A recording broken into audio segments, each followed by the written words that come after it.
എല്ലാവർക്കും നമസ്കാരം. ആദ്യം തന്നെ നിങ്ങളെല്ലാവരും ഇങ്ങനെ നേരിട്ട് കാണാൻ സാധിച്ചതിൻ്റെ സന്തോഷം അറിയുകയാണ്. കുറേ നാളുകളായി പരിചയമുള്ള മുഖങ്ങളൊക്കെ നമ്മളിങ്ങനെ മാസ്ക് ഇട്ട് മറിച്ച് നടക്കുന്ന ഒരു കാലഘട്ടം ഏകദേശം മാറിക്കൊണ്ടിരിക്കുന്നു.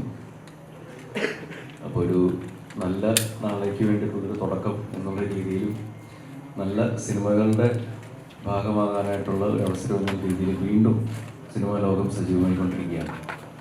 അപ്പോൾ അതിന് ദൈവത്തോട് നന്ദി പറയുന്നു.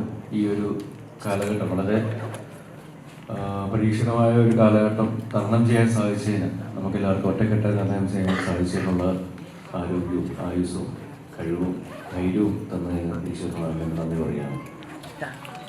അപ്പോൾ തുടങ്ങാം. ലേഡീസ് ഫസ്റ്റ് എന്നാണല്ലോ. അതുപോലെ തന്നെ നിമിഷയ്ക്ക് എന്താണ് സിനിമയെ പറ്റി പറയാനുള്ളത്, അല്ലെങ്കിൽ സിനിമയിലേക്ക് വരാനായിട്ടും സിനിമയിൽ അഭിനയിച്ചതിന് ശേഷവും ഈ സിനിമ ഇറങ്ങാൻ പോകുന്നു, അതിനെപ്പറ്റിയുള്ള അനുഭവങ്ങൾ അത് റിവീൽ ചെയ്യണം. സോ പരിപാടി ചെറിയ മാറ്റമുണ്ട്. ആദ്യം നമ്മൾ നായർ എന്ന സിനിമയുടെ ഒരു പോസ്റ്റർ റിവീലിംഗ് ചടങ്ങാണ്. ഡേറ്റ് എന്നാണെന്നുള്ളത് നമ്മൾ അറിയിക്കുകയാണ് ഔദ്യോഗികമായിട്ട്. അപ്പോൾ അതാദ്യം ചെയ്തിട്ട് നമുക്ക് വീണ്ടും സന്ധിക്കാം.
ഏപ്രിൽ 8-ാം തീയതിയാണ് നായാട്ട് റിലീസ് ചെയ്യാൻ ഉദ്ദേശിക്കുന്നത്.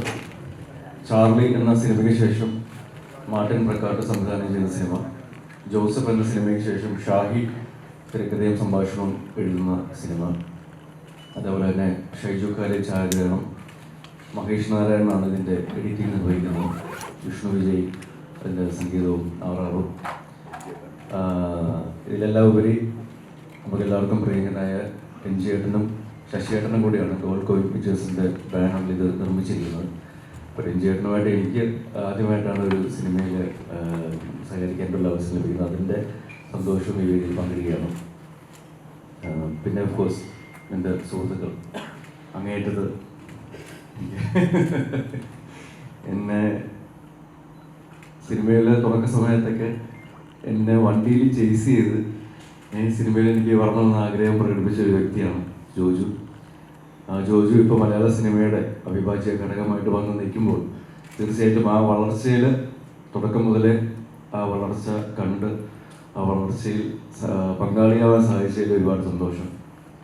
അടുത്ത സുഹൃത്തും കൂടിയാണ് സിനിമയിലും ജീവിതത്തിലും. അപ്പോൾ അതുകൊണ്ട് തന്നെ ജോജു എന്ന മനുഷ്യനും ജോജു എന്ന അഭിനേതാവും ഏറ്റവും നല്ല രീതിയിൽ ഈ ഒരു അവസരത്തിൽ നിൽക്കുമ്പോൾ തീർച്ചയായിട്ടും സന്തോഷവും അഭിമാനത്തോടും കൂടി ജോജു എന്ന നടനെയും ജോജു എന്ന മനുഷ്യനെയും ഈ വേദിയിൽ സന്തോഷത്തിൻ്റെ ഭാഗമായിരുന്നു. നായാട്ട് എന്ന സിനിമയിൽ ഒരു ഉജ്ജ്വല കഥാപാത്രമാണ് ജോജു ചെയ്തിരിക്കുന്നത്. മണിയൻ എന്ന കഥാപാത്രം, അത് സാധാരണ പറയുന്ന പോലെ ജോജുവിൻ്റെ ആക്ടറിൻ്റെ കാലിബർ നമ്മൾ കണ്ടിട്ടുള്ളതാണ്. ഇപ്പോൾ ജോസഫിന് ശേഷം ഷാഹിയോടൊപ്പം വീണ്ടും ഒരു ചിത്രത്തിലൊരു പോലീസ് കഥാപാത്രം ചെയ്യുമ്പോൾ അതിൽ എത്രത്തോളം വ്യത്യസ്തത ഉണ്ടെന്നുള്ളത് സിനിമ കാണുമ്പോൾ നമുക്ക് എല്ലാവർക്കും മനസ്സിലാവും. അപ്പോൾ ജോജു എന്ന അഭിനേതാവിൻ്റെ മറ്റൊരു തലവും കൂടെ നമ്മൾ നായാട്ടിൽ കാണാൻ സാധിക്കുമെന്ന് ഞാൻ വിശ്വസിക്കുന്നു. അതേപോലെ നിമിഷ, എന്താ പ്രശ്നം എന്ന് വെച്ചാൽ ഇവരെല്ലാവരും ഇടിവെട്ട് അഭിനേതാക്കളാണ്. അപ്പോൾ ഇവരുടെ പിടിച്ചു നിൽക്കുക എന്ന് പറയുന്നൊരു വലിയൊരു കടമ്പയാണ്. അതുകൊണ്ടാണ് ഞാനാണ് എന്ന് മനസ്സിലാകാത്ത രീതിയിലുള്ള ഒരു അപ്പിയറൻസ് കാര്യങ്ങളൊക്കെ അറ്റ്ലീസ്റ്റ് അതിലെങ്കിലും ചേഞ്ച് വേണമല്ലോ എന്ന് വിചാരിച്ചിട്ട് ചിലപ്പോൾ മാറ്റം തന്നെ വേറെ രീതിയിലൊരു അപ്പിയറൻസൊക്കെ കൊണ്ടുവരാനായിട്ട് ശ്രമിച്ചത്.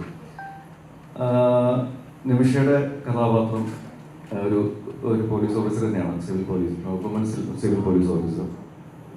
അപ്പോൾ ഞങ്ങളുടെ 3 പേരുടെയും ജീവിതത്തിൽ, ഞാനും ഒരു പോലീസ് ഓഫീസർ തന്നെയാണ്, ഞങ്ങളുടെ 3 പേരുടെയും ജീവിതത്തിൽ നടക്കുന്ന ഒരു ഇൻസിഡൻറ്റ്, അത് ഏത് തരത്തിലാണ് സമൂഹത്തിലെയും അല്ലെങ്കിൽ ഒരു വ്യവസ്ഥിതിയെയും അതെങ്ങനെ കൈകാര്യം ചെയ്യുന്നു, അതെങ്ങനെ കാണുന്നു എന്നുള്ളത് ഒരു കുറച്ച് സീരിയസ് ആയിട്ടുള്ള രീതിയിൽ തന്നെയാണ് ഗൗരവമേറിയ വിഷയം തന്നെയാണ് ചർച്ച ചെയ്യുന്നത്. മാർട്ടിൻ എന്ന ഒരു ടെക്നീഷ്യൻ ഇതിനു മുമ്പ് ചെയ്തിട്ടുള്ള സിനിമകളെല്ലാം കുറച്ചുകൂടെ കളർഫുള്ളാണ്, കുറച്ചുകൂടെ എന്താ പറയുക, ഒരു വേറെ തരത്തിൽ പാട്ടുകളും അങ്ങനത്തെ വളരെ കളർഫുള്ളായിട്ടുള്ളൊരു അറ്റയറും ക്യാരക്ടേഴ്സും ക്യാരക്ടറൈസേഷൻസും കുറച്ച് വേണമെങ്കിൽ നമുക്കൊരു ഒരു ഫെയറി ടെയിൽ എന്നുള്ള രീതിയിൽ കാണാൻ പറ്റുന്ന സാഹചര്യങ്ങളൊക്കെയാണ്. പക്ഷേ ഇത് വളരെ റിയലിസ്റ്റിക് ആയിട്ടുള്ള ഒരു സിനിമയായിട്ടാണ് ട്രീറ്റ് ചെയ്തിരിക്കുന്നത്. എന്നെ സംബന്ധിച്ചിടത്തോളം ഒരു 23 കൊല്ലത്തെ അഭിനയ ജീവിതത്തിനിടയ്ക്ക് പ്രവീൺ മൈക്കിൾ എന്ന കഥാപാത്രം ചെയ്യുമ്പോൾ ഞാൻ പേഴ്സണൽ എക്സ്പീരിയൻസ് ചെയ്തിട്ടുള്ളൊരു കാര്യം എന്താണെന്ന് വെച്ചാൽ, ആദ്യമായിട്ടാണ് ഏകദേശം ഒരു സിനിമയുടെ ക്രോണോളജിക്കൽ ഓർഡറിൽ ഏകദേശം ആ കഥ പറയുന്ന രീതിയിൽ അല്ലെങ്കിൽ കഥ കാണുന്ന രീതിയിൽ സിനിമ കാണുന്ന രീതിയിൽ ഷൂട്ട് ചെയ്യാനായിട്ട് സാധിച്ചിട്ടുള്ളൂ. ഇത് വളരെ ചുരുക്കം സിനിമകൾ മാത്രമേ ആ ഓർഡറിലല്ലാതെ ഷഫിൾ ചെയ്യപ്പെട്ടിട്ടുള്ളൂ. പക്ഷേ അല്ലാതെ നോക്കുകയാണെങ്കിൽ ഒരു 90% ആ കഥ എങ്ങനെയാണോ പറഞ്ഞു പോകുന്നത്, എടുത്തു പോകുന്നത്, ആ രീതിയിൽ തന്നെയാണ് ഷൂട്ട് ചെയ്തത്. അപ്പം അതുകൊണ്ട് തന്നെ അറിഞ്ഞോ അറിയാതെയോ പ്രവീൺ മൈക്കിൾ എന്ന കഥാപാത്രത്തിൻ്റെ തുടക്കവും അതിൻ്റെ ഒരു വളർച്ചയും അറിഞ്ഞോ അറിയാതെ മനസ്സിലും ശരീരത്തിലും എല്ലാം കൂടിയിട്ടുണ്ട് എന്ന് ഞാൻ വിശ്വസിക്കുന്നു, അല്ലെങ്കിൽ മനസ്സിലാക്കുന്നു. അതൊരു പുതിയ അനുഭവം തന്നെയായിരുന്നു. അപ്പം അതിന് ആ ഒരു അനുഭവം തന്നതിനാണ് ഒരു അഭിനേതാവ് എന്നുള്ള രീതിയിൽ പുതിയൊരു എക്സ്പീരിയൻസ് എനിക്ക് ലഭിച്ചതിന് ഈ ഒരു ടീമിനോടാണ് എനിക്ക് നന്ദി പറയുന്നത്. എറണാകുളം, കോട്ടയത്തിനടുത്തുള്ള കോലഞ്ചേരി, മൂന്നാർ, കൊടൈക്കനാൽ ഈ ഭാഗത്തൊക്കെയാണ് ഷൂട്ടിംഗ് നടന്നിട്ടുള്ളത്. കൂടുതലും രാത്രി സമയങ്ങളിലായിരുന്നു, നല്ല തണുപ്പുള്ള സമയത്തൊക്കെ ആയിരുന്നു. പക്ഷെ അങ്ങനത്തെ വളരെ ദുർഘടമായ സാഹചര്യങ്ങളെല്ലാം തരണം ചെയ്തിട്ടാണ് ഈ ഒരു സിനിമയിലേക്ക് ഇതിൻ്റെ പൂർത്തീകരണത്തിലേക്ക് വന്നിരിക്കുന്നത്. സിങ് സൗണ്ടാണ് ചെയ്തിരിക്കുന്നത്. അതുകൊണ്ട് തന്നെ വളരെ റിയലിസ്റ്റിക് ആയിട്ടുള്ള സൗണ്ടുകളും നമ്മുടെ ശബ്ദത്തിൻ്റെ പല വ്യതിയാനങ്ങളും ഫീൽ ചെയ്യാൻ പറ്റുമെന്ന് വിശ്വസിക്കുന്നു. അവിടേക്കാണ് ഈ മനുഷ്യൻ ഭയങ്കരമായിട്ട് സ്കോർ ചെയ്യുന്നത്. പക്ഷേ എന്നാലും ഈ ഞാൻ നേരത്തെ പറഞ്ഞ ഒരു അഭിനേതാവ് എന്ന നിലയിൽ മാർട്ടിനോടൊപ്പം അഭിനയിക്കാനായിട്ട് സാധിക്കുക, ഈ ഒരു ടീമിനോടൊപ്പം, ഒരു കോർ ടീമിനോടൊപ്പം ഒരു നല്ലൊരു സിനിമ ചെയ്യാനായിട്ട് സാധിക്കുക, ഒരു വലിയൊരു എക്സ്പീരിയൻസ് തന്നെയായിരുന്നു, ഒരു ഭാഗ്യമായിട്ട് കരുതുന്നു. തിയേറ്ററിലേക്ക് വരുമ്പോൾ തീർച്ചയായിട്ടും ഇത് തിയേറ്ററുകളിൽ തന്നെ ചെന്ന് എക്സ്പീരിയൻസ് ചെയ്യേണ്ട ഒരു സിനിമയാണെന്ന് വിശ്വസിക്കുന്നത്. കാരണം അങ്ങനത്തെ ഒരു ടെക്നിക്കൽ ക്രൂ ആണ് ഇതിൻ്റെ കൂടെ ഉള്ളത്. അപ്പോൾ അതിൻ്റെ ഒരു ഔട്ട്പുട്ട് തീർച്ചയായിട്ടും നമ്മൾ തിയേറ്ററിൽ ചെന്ന് കാണുമ്പോൾ, തിയേറ്ററിൽ തന്നെ ചെന്ന് കാണാനായിട്ട് എല്ലാവരും ആഗ്രഹിക്കുന്ന ഒരു അവസ്ഥയാണ് എന്ന് ഞാൻ വിശ്വസിക്കുന്നു. പ്രത്യേകിച്ച് ഇപ്പോൾ സെക്കൻഡ് ഷോസ് ഓപ്പൺ ആയിട്ടുള്ള ഒരു സാഹചര്യത്തിൽ കൂടുതൽ ആൾക്കാർ തിയേറ്ററിലേക്ക് വരും എന്ന് ഞാൻ ആഗ്രഹിക്കുകയാണ്, പ്രാർത്ഥിക്കുകയാണ്. കാരണം നമ്മൾ മറ്റ് പല സ്ഥലങ്ങളിൽ കാണുന്നതിനേക്കാൾ കൂടുതൽ സേഫ്റ്റി പ്രോട്ടോകോൾസ് തിയേറ്ററുകളിൽ ഉണ്ടാവും എന്ന് തന്നെയാണ് ഞാൻ കരുതുന്നത്. അങ്ങനെ തന്നെയാണ് ഇപ്പം സംഭവിച്ചുകൊണ്ടിരിക്കുന്നത്. അപ്പോൾ ആ രീതിയിൽ നോക്കുകയാണെങ്കിൽ വളരെ സേഫായിട്ട് നമുക്ക് ഒരു എൻ്റർടൈൻമെൻറ്റ് മീഡിയം ഏറ്റവും നല്ല രീതിയിൽ ആസ്വദിക്കാനായിട്ടൊരു അവസരം ഇപ്പോൾ വന്നിരിക്കുകയാണ്. അപ്പോൾ ആ ഒരു അവസരത്തിൽ നായാട്ട് പോലുള്ളൊരു സിനിമ, ഒരു ടെക്നിക്കൽ ബ്രില്യൻസ് ഉള്ളൊരു സിനിമ തിയേറ്ററിലേക്ക് വരുമ്പോൾ അത് അവിടെ ചെന്ന് തന്നെ നിങ്ങളെല്ലാവരും കാണുമെന്ന് ഞാൻ അഭ്യർത്ഥിക്കുകയാണ്. എൻ്റെ കയ്യിൽ കാണാൻ പറ്റിയിരിക്കുന്നു. ജോജു പറയട്ടെ അല്ലേ? ഓക്കെ. എല്ലാവർക്കും നമസ്കാരം. ചാക്കോച്ചൻ പറഞ്ഞു തന്നെയാണ് ഞാൻ പറയാൻ ഉദ്ദേശിച്ചത്. അതിലുപരി പ്രത്യേകിച്ച് ആ സിനിമയെക്കുറിച്ചൊന്നും പറയാനില്ല. കാരണം സിനിമ തീർച്ചയായിട്ടും സംവിധായകൻ്റെ കലയാണെന്ന് വിശ്വസിക്കുന്ന ആളാണ് ഞാൻ. ഇപ്പം നല്ല സിനിമകൾ നമുക്ക് ചെയ്യാൻ കിട്ടുന്നത് വലിയൊരു ഭാഗ്യമാണ്. ഇപ്പം ഈ സിനിമയിൽ എല്ലാ ഏരിയയിലും ഭയങ്കര ടാലൻ്റായിട്ടുള്ള ആൾക്കാരാണ് വർക്ക് ചെയ്തിട്ടുള്ളത്. അതിലുപരി കുറേ പണിയെടുത്തിട്ടാണ് ഈ സിനിമ. എനിക്ക് ജോസഫിൻ്റെ സമയത്ത് തന്നെയാണ് ഈ കഥ ഷാഹി പറഞ്ഞിട്ടുള്ളത്. എന്നിട്ട് ഞാനൊന്ന് മാഷിൻ്റെ അടുത്തോട്ട് ഈ കഥ ആദ്യം ഷാഹി കൊണ്ട് കേൾപ്പിക്കുന്നത്. അപ്പോൾ അന്ന് മുതൽ ഈ കഥ കേൾക്കുമ്പോൾ നമ്മൾ പല ഭാഷയിലും കണ്ടിട്ടുള്ള വലിയ സിനിമകൾ പോലെ തോന്നുന്ന തരത്തിലുള്ളൊരു ക്യാൻവാസുള്ള വലിയൊരു സിനിമയാണത്. ഒരിക്കലും അന്ന് എൻ്റെ മാർട്ടിൻ ഇതിൽ അഭിനയിക്കുമെന്ന് ഞാൻ ചിന്തിച്ചിരുന്നില്ല. പക്ഷേ ഈ പടത്തിൽ പടമായാലും ഇതിൽ ഏതെങ്കിലും ഒരു ചെറിയ വേഷം ചെയ്യുമെന്ന് അന്ന് ചിന്തിച്ചിരുന്നു. അന്ന് രക്ഷപ്പെട്ടുണ്ടായിരുന്നില്ല. പക്ഷെ കറങ്ങി തിരിഞ്ഞ ഭാഗ്യം അതിലെ ഒരു പ്രധാന കഥാപാത്രം എനിക്ക് കിട്ടി. ഏറ്റവും വലിയ പ്രത്യേകത, ഞാൻ 132 കിലോയിൽ അഭിനയിച്ചൊരു കഥാപാത്രമാണ് ആ പടം. എൻ്റെ ജീവിതത്തിൽ ഏറ്റവും തടി വെച്ചിരുന്ന സമയം അതാണെന്ന് തോന്നുന്നു. പിന്നെ വല്ലാത്ത ഹോണ്ടിങ് ചെയ്യുന്ന സിനിമയായിരിക്കും നായാട്ട്. വൻ പടമാണ് അത്. നമ്മളിപ്പോൾ അഭിനയിച്ച പടത്തെ കുറിച്ചിട്ട് നമുക്ക് അത്ര ഉറപ്പില്ലാണ്ട് ഒരു വേദിയിൽ നിങ്ങളുടെയൊക്കെ മുന്നിൽ അതൊരു വൻ പടമാണെന്ന് പറയാൻ ഒരു ചളുപ്പുണ്ടാവും, പക്ഷെ ഒരു ചളുപ്പില്ലാതെ ഞാൻ പറയുന്നത് ഒരു വൻ സിനിമയാണ്. കാരണം അത്രയും ടാലൻസ് ഒന്നിക്കുന്ന ഒരു സിനിമയാണ്. മാർട്ടിൻ്റെ ഒപ്പം മാർട്ടിൻ ചാർലി ഇപ്പോൾ 5 വർഷം കഴിഞ്ഞിട്ടാണ് ഒരു സിനിമ തുടങ്ങുന്നത്. അപ്പോൾ അദ്ദേഹത്തിന് ചെയ്യുന്ന സിനിമ കുറേ സിനിമകൾ ചെയ്തില്ലെങ്കിലും ചെയ്യുന്നതിൽ ഒരു ഐഡൻറ്റിറ്റി വേണമെന്ന് ഭയങ്കര ആഗ്രഹിക്കുന്ന ഒരാളാണ്. അത് ഇടുന്ന ഷർട്ടിൽ പോലും. അപ്പോൾ ഈ സിനിമയെക്കുറിച്ച് വളരെയധികം ആഗ്രഹിച്ച് ചെയ്തിട്ടുള്ള സിനിമയാണ്. സിനിമയുടെ ഭാഗമാകാൻ പറ്റി. വലിയ ഒരുപാട് പ്രത്യേകതകളുള്ള കഥാപാത്രമാണ് മണിയൻ. ഇപ്പം ചാമച്ചി നേരത്തെ പറഞ്ഞ പോലെ ഈ സിനിമയിൽ എൻ്റെ തുടക്കം മുതൽ എനിക്ക് ബന്ധമുള്ളതും പലവരും പറഞ്ഞ കാശൊക്കെ കാണുന്നെന്ന് എന്നെ വളരെ സ്നേഹത്തോടു കൂടി കരുതിയിരുന്ന അല്ലെങ്കിൽ അംഗീകരിച്ചിരുന്ന ചാക്കോച്ചനാണ്. അപ്പോൾ വളരെ സന്തോഷമാണ് ചാക്കോച്ചൻ്റെ കൂടെയൊക്കെ വർക്ക് ചെയ്യുന്നത്. തീർച്ചയായിട്ടും നല്ല സൗഹൃദമുള്ളതുകൊണ്ട് തന്നെ സീൻസൊക്കെ ഭയങ്കര രസമായിട്ടാണ് ഞങ്ങൾ അതിൽ വർക്ക് ചെയ്യാൻ പറ്റിയത്. അപ്പോൾ പുറത്തുള്ള എല്ലാ ഫിലിം ഫെസ്റ്റിവലുകളിലും കാര്യങ്ങളൊക്കെ നമ്മുടെ മലയാളത്തിൽ നിന്ന് സിനിമകൾ പോയി നമ്മുടെ ക്വാളിറ്റി, നമ്മുടെ മലയാള സിനിമയുടെ ക്വാളിറ്റി പുറത്ത് പണ്ട് മുതലേ ഉണ്ട്. പക്ഷേ ഈ ഒരു കാലഘട്ടത്തിൽ നമ്മുടെ ഇപ്പോൾ യങ്സ്റ്റേഴ്സ് വന്നിട്ട് കുറേ സിനിമകൾ ചെയ്ത് നമുക്ക് നമ്മുടെ ഇൻഡസ്ട്രിക്ക് നല്ല പേരുകൾ ഉണ്ടാക്കി തരുന്നുണ്ട്. അപ്പോൾ എല്ലാവരും കൺസേൺഡ് ആണ് അവരുടെ പ്രൊജക്റ്റിനെ കുറിച്ച്. അപ്പം നായാട്ട് പോലത്തെ ഒരു പടം ഞാൻ വർക്ക് ചെയ്തുകൊണ്ട് പറയുന്നതല്ല, അത് ആ ക്വാളിറ്റി തന്നെ നമുക്ക് ഇന്നും അഭിമാനിക്കാവുന്നതാണ്. ഇതിലുള്ള എല്ലാവരും ഈ പടം കാണുമ്പോൾ ഈ പടത്തിൻ്റെ പ്രസ് മീറ്റ് ഞങ്ങൾ ഉണ്ടായിരുന്നു എന്ന് പറയാൻ ഓർക്കത്തക്ക വിധത്തിലുള്ള കാര്യങ്ങൾ ആ സിനിമയിലുണ്ട്. അപ്പോൾ തീർച്ചയായിട്ടും നമുക്ക് അഭിമാനിക്കാം. ഞാനും ഏപ്രിൽ 8 വേണ്ടി കാത്തിരിക്കുകയാണ് ആ പടം തിയേറ്ററിൽ വന്ന് എല്ലാവരും ഒപ്പീനിയൻ അറിയാൻ വേണ്ടിയിട്ട്. അപ്പോൾ കോവിഡ് കാലത്ത് നമുക്ക് നല്ലൊരു സിനിമ ആസ്വദിക്കാൻ. താങ്ക് യു ചാക്കോച്ച, thanks. Nisha thanks, Martin thanks. എല്ലാവരോടും നന്ദി. എല്ലാവർക്കും നമസ്കാരം. സോ എനിക്ക് തോന്നുന്നു ഇപ്പോൾ രണ്ടുപേരും എല്ലാ കാര്യങ്ങളും പറഞ്ഞു സിനിമയെ കുറിച്ച്. എനിക്ക് തോന്നുന്നു ക്യാരക്ടേഴ്സ് ആണെങ്കിലും 3 പേരുടെ ക്യാരക്ടേഴ്സ് എനിക്ക് പേഴ്സണലി തോന്നിയ, കാരണം 3 എക്സ്പ്ലോർ ചെയ്യാത്ത ക്യാരക്ടേഴ്സാണ് 3. ഞാനാണെങ്കിൽ പോലും സുനിത എന്നൊരു ക്യാരക്ടർ ഒട്ടും സംസാരിക്കാത്ത, പക്ഷേ ഒരു സിറ്റുവേഷൻ വന്ന ആ സിറ്റുവേഷൻ അനുസരിച്ചിട്ട് നമ്മളിപ്പോൾ ഹ്യൂമൻ ബീങ്സ് അല്ലേ, നമ്മളെല്ലാവരിലും ഒരു മാറ്റം വരുന്നത് ഓരോരോ സിറ്റുവേഷൻസ് അനുസരിച്ചിട്ടാണ്. അപ്പോൾ എനിക്ക് തോന്നുന്നു 3 ക്യാരക്ടേഴ്സിലും ആ ഒരു ഗ്രാഫ് ഉണ്ട്. നല്ലൊരു സിനിമയാണ്. ബ്രില്യൻ ടെക്നിക്കൽ ക്രൂവും നല്ല 2 ആക്ടേഴ്സും ഭയങ്കര ടാലൻറ്റഡ് ആയിട്ടുള്ളത്. ഒരുപാട് സന്തോഷമുണ്ട് ഈ ഒരു സിനിമയുടെ ഭാഗമാവാൻ കഴിഞ്ഞത്. First of all thanks to Martin ചേട്ടൻ, സുനിത എന്നൊരു ക്യാരക്ടർ, ഷാഹിക, സുനിത എന്നൊരു ക്യാരക്ടർ, അല്ലെങ്കിൽ പ്രവീണും മണിയൻ എന്നൊരു ക്യാരക്ടേഴ്സ് ഞങ്ങൾ 3 പേർക്കും ചെയ്യാൻ പറ്റുമെന്ന് പറഞ്ഞിട്ട് ഞങ്ങളെ അപ്രോച്ച് ചെയ്തതിൽ എല്ലാവരും സിനിമ കുടുംബത്തോടെ പോയിട്ട് തിയേറ്ററിൽ തന്നെ പോയി കാണാം. ഞങ്ങളെ സപ്പോർട്ട് ചെയ്യുക. നിങ്ങളെല്ലാവരുടെയും അനുഗ്രഹവും സപ്പോർട്ടും ബ്ലെസ്സിങ്സും ഞങ്ങൾ പ്രതീക്ഷിക്കുന്നു. Thank you so much. Shahi ഇവിടെ, ഷാഹി ഒന്ന് ഫ്രണ്ടിലോട്ട് വരുമോ? ഷാഹി കബീർ, പിന്നെ പ്രൊഡ്യൂസർ എജിയുടെ മകനോടെ ഉണ്ട് കുഞ്ചു.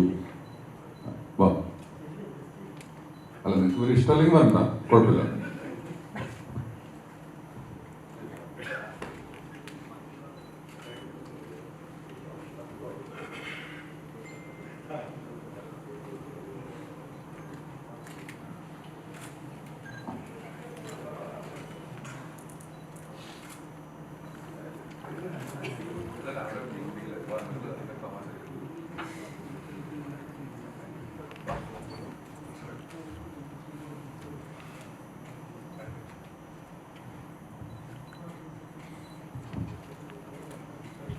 വേറൊന്നും തോന്നരുത്. ഞാൻ ഇങ്ങനത്തെ ഒരു സിറ്റുവേഷൻ ഫേസ് ചെയ്തിട്ടില്ല. അതുകൊണ്ട് ഇത്തിരി ബുദ്ധിമുട്ടാണ്. അതുകൊണ്ടാണ് മറ്റൊന്നും കൊണ്ടല്ല.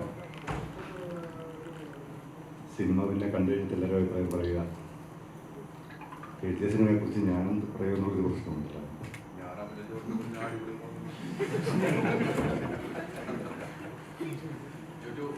ജോസഫിന് ശേഷമാണ് ഒരു പോലീസ് ഓഫീസറായിട്ട് ചാക്കോച്ചൻ പറയുന്നത്.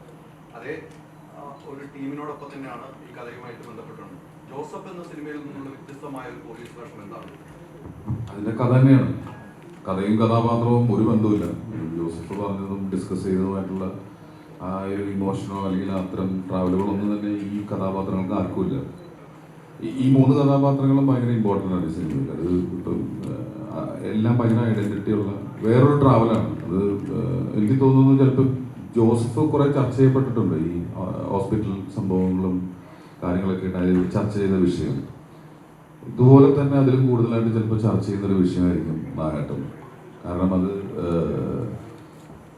ഭയങ്കര, കാരണം നായാട്ടിൻ്റെ പിന്നിലുള്ള ആളുകൾ അത്രയും വർക്ക് ചെയ്തിട്ടുണ്ട്. അതുകൊണ്ട് തന്നെ പിന്നെ തീർച്ചയായിട്ടും പോലീസാണെന്നുള്ളൊരു കോമൺ ഫാക്ടർ മാത്രമേ ഉള്ളൂ. പക്ഷേ കഥയും മറ്റുള്ള കാര്യങ്ങളും ഒന്നും തന്നെ ഈ സിനിമയായിട്ട് ഒന്നുമില്ല. അത് ഷാഹിയുടെ കഴിവാണ് അല്ലേ?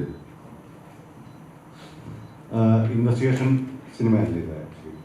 വേണമെങ്കിൽ ഒരു സർവൈവർ എന്നൊക്കെ വേണമെങ്കിൽ നമുക്ക് പറയാവുന്ന മറ്റുള്ളൊരു ത്രില്ലറാണ്. ജോസോയെ വ്യത്യാസമൊന്നും ഇപ്പോൾ ജോജിൻ്റെ ക്യാരക്ടറാണെങ്കിൽ തന്നെ പേഴ്സണലി എനിക്ക് എൻ്റെ വ്യക്തിപരമാണ് കേട്ടോ, എനിക്ക് ജോസഫിനെ അഭിനയത്തെക്കാളും ജോജിൻ്റെ അഭിനയം വളരെ ഇഷ്ടപ്പെട്ട ഈ സിനിമയിലാണ് സത്യസന്ധമായിട്ട്. എനിക്ക് ചാക്കോച്ചൻ, നിമിഷ ഇവരെ കുറിച്ച് പിന്നെ പ്രത്യേകിച്ച് പറയേണ്ട പൊളിയാണ്. ഒരു മത്സര ബുദ്ധിയോടുകൂടിയായിരുന്നു അഭിനയിച്ചത്.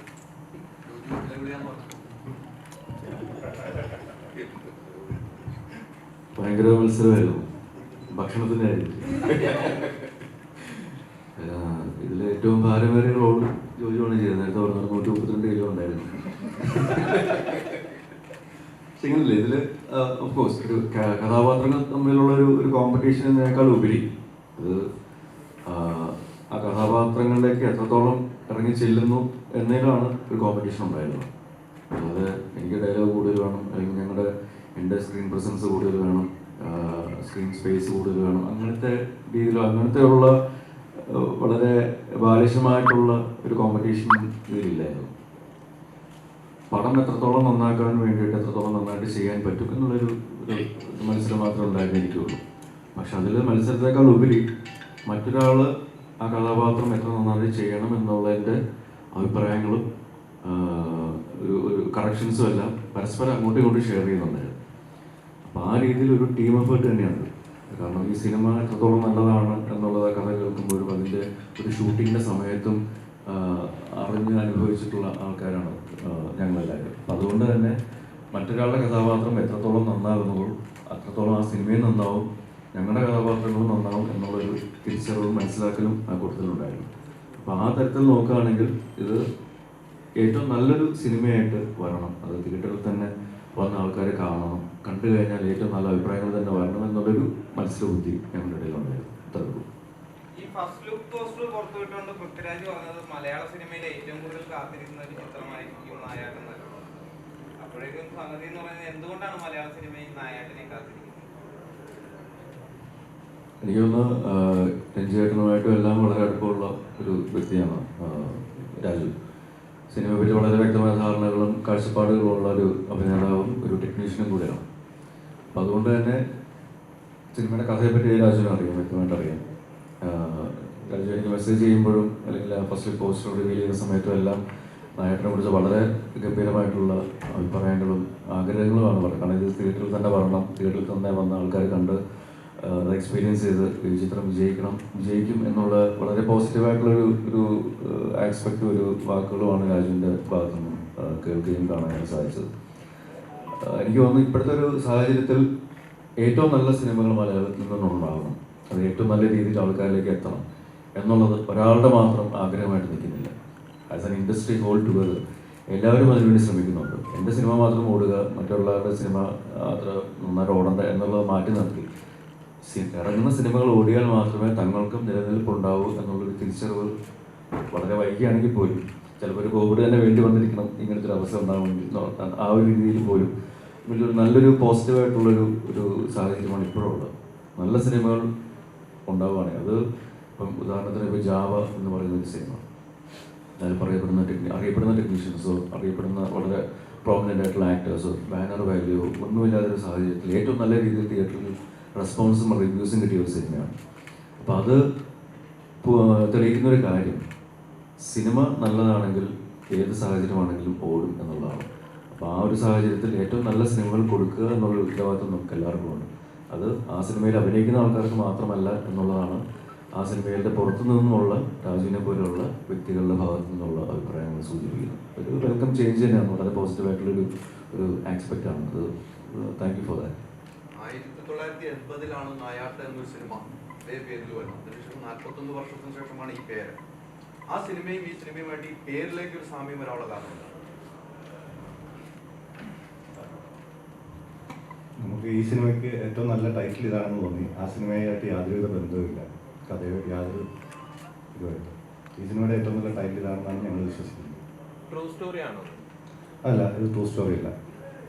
ചില ഇൻസിഡൻസിനെയൊക്കെ കണക്ട് ചെയ്യാൻ ശ്രമിച്ചിട്ടുണ്ട്, പക്ഷേ ടോട്ടലി ഇതൊരു ട്രൂ സ്റ്റോറി അല്ല. മാർട്ടിൻ പ്രക്കാടിന്റെ ലാസ്റ്റ് 3 സിനിമകൾ എന്ന് പറയുന്ന ഒരു എന്റർടൈൻമെന്റ് പാക്ഡ് ആയിട്ടുള്ള പടങ്ങളാണ്. ഫുൾ ഓൺ ഫാമിലിക്കൊക്കെ ഇത്. ഈ നായാട്ടും അത്തരത്തിലുള്ള ഒരു ജോണറിൽ പെടുന്നതാണ്. 100%. അത് എനിക്ക് തോന്നുന്നു മാർട്ടിനെ സംബന്ധിച്ചിടത്തോളം മാർട്ടിൻ കൊമേഴ്ഷ്യൽ സിനിമകൾ, കൊമേഴ്ഷ്യൽ എന്നുള്ള വാക്ക് ഉപയോഗിക്കുന്നത് കൂടുതൽ ആളുകൾ കാണുന്നു എന്നുള്ള ലെവലിലാണ്. അങ്ങനെ കാണാൻ ആഗ്രഹിക്കുന്ന സിനിമകൾ ചെയ്യാനാണ് മാസ് അപ്പീലുള്ള ഒരു സംഭവമാണ് നായാട്ട്. നായാട്ടിൽ അങ്ങനത്തെ ഇമോഷൻസാണ് പറഞ്ഞിട്ടുള്ളത് കഥാപാത്രങ്ങളിലൂടെ, കഥയിലൂടെ, അതിൻ്റെ അവതരണത്തിലൂടെ. അതിൻ്റെ ലൊക്കേഷൻസ് എന്നൊക്കെ പറഞ്ഞു കഴിഞ്ഞാൽ അത് സിനിമയിൽ ഒരു എക്സ്പീരിയൻസ് ആയിരിക്കും. കാരണം മണവന്നൂർ എന്ന് പറഞ്ഞിട്ടുള്ളൊരു ഗ്രാമമുണ്ട് കൊടൈക്കനാൽ 55 കിലോമീറ്റർ വേണം. ഏകദേശം 700 വർഷം പഴക്കമുള്ള ഒരു ഗ്രാമമാണ്. കൊടൈക്കനാലൊക്കെ ഉണ്ടാകുന്നതിന് മുമ്പ് ഉടുമ്പൽപേട്ട വഴി ആളുകൾ കയറി വന്ന് താമസം തുടങ്ങിയൊരു ഗ്രാമമാണ്. അപ്പോൾ അവിടെയാണ് നമുക്ക് ഇവിടേക്ക് വരുന്ന ക്യാരറ്റ് കംപ്ലീറ്റ് കൃഷിയും കാര്യങ്ങളൊക്കെ ചെയ്യുന്നത്. ഇത് ആ സ്ഥലം ഞാൻ ഈ അടുത്തും പോയിട്ടുണ്ടായിരുന്നു. ഭൂമിയിലൊരു സ്വർഗം പോലത്തെ ഒരു സ്ഥലമാണ്. അവിടെയാണ് നമ്മൾ ഷൂട്ട് ചെയ്തത്. അത് ഷൂട്ട് ചെയ്തത് ഈവനിങ്ങിൽ ഇത് ഒരു ടൈം പീരീഡ് പിടിക്കേണ്ടതുകൊണ്ട് ഈവനിങ്ങിൽ കുറച്ച് സമയം മാത്രമേ ഷൂട്ട് ഉള്ളൂ. അപ്പോൾ അതുവരെ ഞങ്ങൾ റിഹേഴ്സൽ ചെയ്ത് കാത്തിരിക്കും, ഇഷ്ടമുള്ള ഭക്ഷണം തിന്നാൻ തരും ഇത്. അപ്പോൾ ആ ഒരു സമയത്ത് മാത്രമാണ് സമയം ഫോട്ടോഗ്രാഫിയുടെ ക്വാളിറ്റിക്ക് വേണ്ടിയിട്ട്, ഡയറക്ടറുടെ മേക്കിങ്ങിൻ്റെ ഇതിന് വേണ്ടിയിട്ട്. അപ്പം അത്രയും ഒരു എഫേർട്ട് ആ സിനിമയിൽ എടുത്തിട്ടുണ്ട്. അത് എന്താ പറയുക, അതുകൊണ്ടാണ് ഞാൻ നേരത്തെ പറഞ്ഞത് ആയിട്ട് ഒരു ഭയങ്കര എക്സ്പീരിയൻസ് ആയിരിക്കും എന്നുള്ളത്. ഓഡിഷൻ ചെയ്തിട്ട് കുറെ താരങ്ങളെ പുതിയ ന്യൂ കമേഴ്സിനെ തെരഞ്ഞെടുത്തു എന്ന് പറയണം. അത്തരത്തിലുള്ള ഒരു സാധ്യത ഈ ചിത്രത്തിൽ ഒരുപാട് പെർഫോമൻസ് ആയിട്ടുള്ള പുതിയ അവസരങ്ങൾ ഒരുപാട് പുതിയ ആൾക്കാരുണ്ട് ഈ സിനിമയിൽ.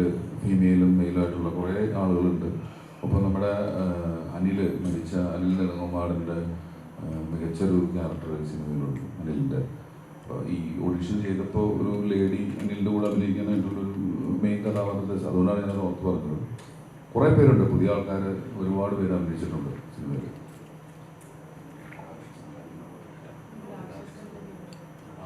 രാക്ഷസൻ സിനിമയിലൊക്കെ അഭിനയിച്ചിട്ടുള്ള വിനോദ് എന്ന് പറഞ്ഞിട്ടുള്ള അധ്യാപകൻ, അദ്ദേഹം കുറേ ആർട്ടിസ്റ്റുകളുണ്ട്. ഇപ്പം നമ്മളിപ്പോൾ ഈ 3 പേരെ മാത്രമാണ് ഇതിൽ വെച്ചിട്ടുള്ളത്. പക്ഷെ സിനിമയിൽ ഒരുപാട് കഥാപാത്രങ്ങളുള്ള സിനിമ. ജോജുവും ചാക്കോച്ചനും പോലീസായിട്ട് അഭിനയിച്ചിട്ടുണ്ട്. നിമിഷയുടെ അടുത്താണ് ജോജുവും ചാക്കോച്ചനും പോലീസായിട്ട് അഭിനയിച്ചത്. നിമിഷ എനിക്ക് തോന്നുന്നു ആദ്യമായിട്ടാണ് പോലീസ് വേഷത്തിലെത്തുന്നത്. അതെ. എങ്ങനെയുണ്ടായിരുന്നു എക്സ്പീരിയൻസ്? എന്നെ ആക്ച്വലി പോലീസ് സ്റ്റേഷനിൽ കൊണ്ടുപോയിട്ടുണ്ടായിരുന്നു. പിന്നെ അവിടെ പോയിട്ട് എല്ലാവരും ഒന്ന് മീറ്റ് ചെയ്യാൻ പറഞ്ഞിട്ടുണ്ടായിരുന്നു. ലൈക്ക് ഷൂട്ട് തുടങ്ങുന്നതിന് മുന്നേ ലൈക്ക് സംസാരിക്കാനോ അല്ലെങ്കിൽ അവിടെ മാനറിസംസ് എങ്ങനെയാണെന്ന് ജസ്റ്റ് ഒന്ന് നോക്കാൻ വേണ്ടിയിട്ട്. അപ്പം എനിക്ക് തോന്നുന്നു അതൊക്കെ ഫോളോ ചെയ്തപ്പം കുറച്ചും കൂടി ഈസി ആയിരുന്നു, കുഴപ്പമില്ലായിരുന്നു. പിന്നെ ഷാഹിക ഫുൾ ടൈം സെറ്റിൽ ഉണ്ടായിരുന്നു. അപ്പം കുറേ കാര്യങ്ങൾ വന്ന് പറഞ്ഞു തരുമായിരുന്നു, ലൈക്ക് ഈ ഒരു സിറ്റുവേഷനിൽ എങ്ങനെയായിരിക്കും റിയാക്ട് ചെയ്യുന്നതെന്നൊക്കെ. നമ്മൾ പോലീസ് സ്റ്റേഷനിൽ ചെല്ലുന്ന കുറേ സീനുകളൊക്കെ വേറെ സിനിമയിലൊക്കെ അഭിനയിച്ചിട്ടുണ്ട്. നമ്മുടെ കേസുമായിട്ട് ബന്ധപ്പെട്ട സിനിമയിലൊക്കെ അഭിനയിച്ചത്. അങ്ങനത്തെ ഒരു സിറ്റുവേഷനൊക്കെ ഈ സിനിമയിൽ ഉണ്ടാവുന്നുണ്ടോ? നിങ്ങൾ അങ്ങനെ ഒരു സിറ്റുവേഷൻ ഉണ്ടോ? പോലീസ് സ്റ്റേഷനിൽ ചെന്ന് നമ്മൾ മാല പോയ സംഭവങ്ങളൊക്കെ ഉണ്ടല്ലോ, പോലീസ് ചോദിക്കുന്ന സംഭവങ്ങളൊക്കെ ഉണ്ടല്ലോ. അത് ഇങ്ങനെ ഒരു സിറ്റുവേഷനൊക്കെ താങ്കൾ പോലീസായി അഭിനയിക്കുമ്പോൾ അങ്ങനെ ഒരു സിറ്റുവേഷൻ അവിടെ ഉണ്ടായിട്ടുണ്ടോ? വേറെ ആളുകൾ വന്നിട്ട്? അതാണ് എൻ്റെ ക്യാരക്ടറുടെ പ്രത്യേകത എനിക്ക് തോന്നിയത്. ലൈക്ക് കുറച്ചും കൂടി സൈലന്റ് ആയിട്ടുള്ള, ലൈക്ക് ഞാൻ ഇതുവരെ ചെയ്യാത്ത ഒരു ക്യാരക്ടറാണ്. ലൈക്ക് കൂടുതൽ സംസാരിക്കാറില്ല. പക്ഷെ അവൾ സംസാരിച്ചിട്ടുണ്ടെങ്കിൽ അവളിൽ കൊണ്ടുവന്ന ഒരു മാറ്റം വരുമ്പോഴാണ് ഈ ക്യാരക്ടർ ഒന്ന് റിയാക്ട് ചെയ്യുന്നത്. അപ്പോൾ അതാണ് ഞാൻ പറഞ്ഞത്, നമ്മൾ എല്ലാവരിലും ഉണ്ടാകുന്ന ഒരു ചേഞ്ച് ഉണ്ട്. ലൈക്ക് നമ്മൾ എപ്പോഴും സംസാരിക്കില്ല, അല്ലെങ്കിൽ നമുക്ക് എല്ലാ സിറ്റുവേഷനിലും നമുക്ക് റിയാക്ട് ചെയ്യാൻ പറ്റാറില്ല. പക്ഷേ നമ്മുടെ ലൈഫിൽ വരുന്നൊരു മാറ്റമുണ്ട്, അതിലാണ് നമ്മളുടെ ഒരു ചേഞ്ച് കൊണ്ടുവരുന്നത്. അപ്പോൾ എനിക്ക് തോന്നുന്നു ഈ ക്യാരക്ടറുടെ ഒരു പ്രത്യേകത അതാണ്. സുനിത ഇവർ രണ്ടുപേരും കൂടി അഭിനയിക്കുമ്പോൾ നിമിഷിക്കുണ്ടായിരുന്ന ഏറ്റവും ചലഞ്ചിങ് എന്താ? ഇവർ രണ്ടുപേരുടെ കൂടെ അഭിനയിക്കണം, അതാണ് തന്നെയായിരുന്നു. നമ്മൾ സീനിയർ ആയിട്ടുള്ള ആൾക്കാരുടെ കൂടെ അഭിനയിക്കുമ്പോൾ എനിക്ക് തോന്നുന്നു അവർക്ക് കുറച്ചും കൂടി ഒരു ഫ്ലോ ഉണ്ട് അഭിനയിക്കുമ്പോൾ. ലൈക്ക് ഇപ്പോൾ ചാക്കോച്ചനാണെങ്കിലും ജോജോ ആയിട്ടാണെങ്കിലും ലൈക്ക് അവരെ അവിടെ കൊണ്ടുപോയിട്ട് നമ്മൾ അവർ സ്പേസിലിട്ട് അവർ പെട്ടെന്ന് ചെയ്യും. അപ്പം നമുക്ക് കുറച്ച് പാടാണത് നമ്മളോട് പെട്ടെന്ന് ചെയ്യാൻ പറയുമ്പോൾ. അപ്പോൾ ആ സമയത്ത് എനിക്ക് തോന്നുന്നു ഏറ്റവും കൂടുതൽ ഹെൽപ്പ് ചെയ്തത് പോലീസ് സ്റ്റേഷനിൽ പോവുക, അവരെ ഒബ്സർവ് ചെയ്യുക, അതൊക്കെ വന്നപ്പോഴാണ് എനിക്ക് കുറച്ചും കൂടി ഒന്ന് ഈസിയായത്. ചാക്കോച്ചൻ ഇതിനു മുമ്പും എന്താണ് പോലീസ് കഥാപാത്രങ്ങൾ ഒരുപാട് ചെയ്തിട്ടുണ്ട്. നായകത്തിലെ പ്രവീൺ മൈക്കിൾ എന്തുകൊണ്ടാണ് ആകർഷിച്ചത്? ഏറ്റവും ആദ്യം മാർട്ടിൻ്റെ കൂടെ ഒരു സിനിമ ചെയ്യണം എന്നുള്ളൊരു ആഗ്രഹം വളരെ കാലമായിട്ടുള്ള ഒരു ആഗ്രഹമാണ്. അപ്പം അതിൻ്റെ ഇത് ഞാൻ ചോദിച്ച് വാങ്ങിച്ച റോളാണ്. അപ്പോൾ അതിന് വേണ്ടിയിട്ടുള്ള തയ്യാറെടുപ്പുകളും ചെയ്തിട്ടുണ്ട്. നേരത്തെ നിമിഷം പറഞ്ഞ പോലെ പോലീസ് സ്റ്റേഷനുകളിൽ മാർട്ടിൻ എന്നെയും കൊണ്ടുപോയിട്ടുണ്ട്. അവിടെ ഇരുന്ന് അവരുടെ എങ്ങനെയാണ് അവരുടെ ഒരു റെക്കോർഡിക്കൽ വർക്ക് എങ്ങനെയാണ് കൊണ്ടുപോകുന്നത്, അല്ലെങ്കിൽ ആൾക്കാരോട് ഡീൽ ചെയ്യുന്നത് എങ്ങനെയാണ്. ഓഫ്കോഴ്സ് നമ്മൾ വരുമ്പം അവർ കുറച്ചും കൂടെ ഒരു എന്താ പറയുക സ്മൂത്തായിട്ടായിരിക്കും ഡീൽ ചെയ്യുന്നത്. പക്ഷേ എന്നിരുന്നാൽ പോലും അവിടെ ചെന്നിട്ട് അവരുടെ ഒരു ആംബിയൻസ് കറക്റ്റായിട്ടുള്ള അവരുടെ ഒരു ലൈഫ് സ്റ്റൈലും അവരുടെ ഒരു ആൾക്കാരുടെ പെരുമാറ്റവും കാര്യങ്ങളൊക്കെ നമുക്ക് നേരിട്ട് കണ്ട് മനസ്സിലാക്കാനായിട്ട് സാധിച്ചു. പിന്നെ കുറച്ചും കൂടെ ഇതുവരെ കാണാത്തൊരു രീതിയിലുള്ളൊരു ഒരു ഒരു ആക്ടിങ് പാറ്റേൺ പിടിക്കണം എന്ന് മാർട്ടിന് നിർബന്ധമുണ്ടായിരുന്നു, എന്നേക്കാൾ കൂടുതൽ. അപ്പം അതുകൊണ്ട് തന്നെ വളരെ സിമ്പിളായിട്ടുള്ള കാര്യം പറയുകയാണെങ്കിൽ ചെറിയൊരു പുരികത്തിൻ്റെ ഒരു ചെറിയൊരു എന്താ പറയുക, നമ്മളിങ്ങനെ പിടിക്കുമ്പോൾ പറയും അത്രയും വേണ്ട, അതിൻ്റെ ആവശ്യമില്ല, വളരെ സിമ്പിളായിട്ട് നിർത്തിയാൽ മതി, അത്രയും സ്ട്രെയിൻ എടുക്കണ്ട, പുരികങ്ങൾക്ക് അത്രയും സ്ട്രെയിൻ കൊടുക്കണ്ട എന്ന് പറയുന്ന തരത്തിൽ പോലും അത്രയും ഡീറ്റെയിൽഡായിട്ടാണ് ഓരോ ക്യാരക്ടേഴ്സിൻ്റെ കാര്യങ്ങളിലേക്ക് അല്ലെങ്കിൽ ഡീറ്റെയിലിലേക്ക് മാർട്ടിൻ ഇറങ്ങിയിട്ടുള്ളത്. അപ്പോൾ അത് ഒരുപാട് ഹെൽപ്പ് ഔട്ട് ചെയ്തിട്ടുള്ളൂ. പിന്നെ ഇതിലൊരു വടംവലി സീക്വൻസ് ഒക്കെ ഉണ്ട്. അപ്പം സാധാരണ എന്നെ കണ്ടിട്ടുള്ള ആൾക്കാർ ഒരു വടംവലിയുടെ ഇടയ്ക്ക് ഞാൻ ചെന്ന് പെട്ടാൽ എങ്ങനെ ഉണ്ടാവും എന്നുള്ളൊരു ചോദ്യചിഹ്നം ഉണ്ടാവും. പക്ഷെ അത് കവറപ്പ് ചെയ്യാൻ വേണ്ടിയിട്ടുള്ള ഫിസിക്കലായിട്ടുള്ള എഫേർട്ടുകളും കാര്യങ്ങളൊക്കെ ഒരുപാട് എടുത്തിട്ടുണ്ട്. നമ്മൾ റിയലായിട്ടുള്ളൊരു വടംവലി സീക്വൻസിലാണ് ഷൂട്ട് ചെയ്തത്, കോമ്പറ്റീഷൻ്റെ ഇടയ്ക്കാണ് ഷൂട്ട് ചെയ്തത്. റിയലായിട്ടുള്ള ടീമുകൾക്കെതിരെയാണ് നമ്മൾ വടംവലി മത്സരം നടന്നത് കാര്യങ്ങളൊക്കെ. സാധാരണ ഓണാഘോഷങ്ങൾക്ക് നമുക്ക് ഫ്ലാറ്റിൻ്റെ താഴെയൊക്കെ പിടിച്ച് വലിക്കുന്ന പോലത്തെ അങ്ങനത്തെ ഒരു വടംവലി പരിപാടികളൊന്നുമല്ല. അത് ആ സിനിമ കാണുമ്പോൾ അറിയാൻ പറ്റും എത്രത്തോളം അതിനുള്ള എഫേർട്ടുകളും കാര്യങ്ങളും എടുത്തിട്ടുണ്ടെന്നുള്ളൂ. അതുപോലെ ഒരു ആക്ടിങ് പാറ്റേണിൽ എന്തൊക്കെ മാറ്റങ്ങൾ വരുത്തണമെന്നതിനെ പറ്റി വളരെ വ്യക്തമായ ധാരണകളും കണക്കൂട്ടലുകളും എല്ലാം മാർട്ടിനുണ്ടായിരുന്നു. അപ്പോൾ ആ രീതിയിൽ നോക്കുകയാണെങ്കിൽ എന്ത് വേണ്ട എന്നതിനെപ്പറ്റി വ്യക്തമായ ധാരണ മാർട്ടിനുള്ളതുകൊണ്ട് പ്രവീൺ മൈക്കിൾ എന്ന കഥാപാത്രം ഞാൻ ഇതുവരെ ചെയ്തിട്ടുള്ള പോലീസ് കഥാപാത്രങ്ങളോ അല്ലെങ്കിൽ മറ്റുള്ള കഥാപാത്രങ്ങളുമായിട്ട് ഏറ്റവും നല്ല രീതിയിൽ മാറി നിൽക്കുമെന്ന് തന്നെയാണ് ഞാൻ വിശ്വസിക്കുന്നത്.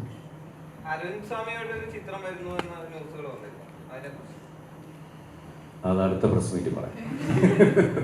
മറ്റു ആർട്ടിസ്റ്റുകൾക്കാരാണ് ഈ സിനിമയിൽ നായക് സിനിമയിൽ മറ്റു ആർട്ടിസ്റ്റുകളൊന്നും ആരൊക്കെയാണ്? അതിൽ ജാഫർക്ക് ഒരു പ്രധാനപ്പെട്ട കഥാപാത്രം ചെയ്യുന്നുണ്ട്. പിന്നെ നേരത്തെ പറഞ്ഞ രാക്ഷസൻ എന്ന സിനിമയിൽ ഒരു പ്രൊഫസർ കഥാപാത്രം ചെയ്ത വിനോദ് എന്ന തമിഴ് ആക്ടർ, അദ്ദേഹം ഒരു നല്ല റോൾ ചെയ്യുന്നുണ്ട്.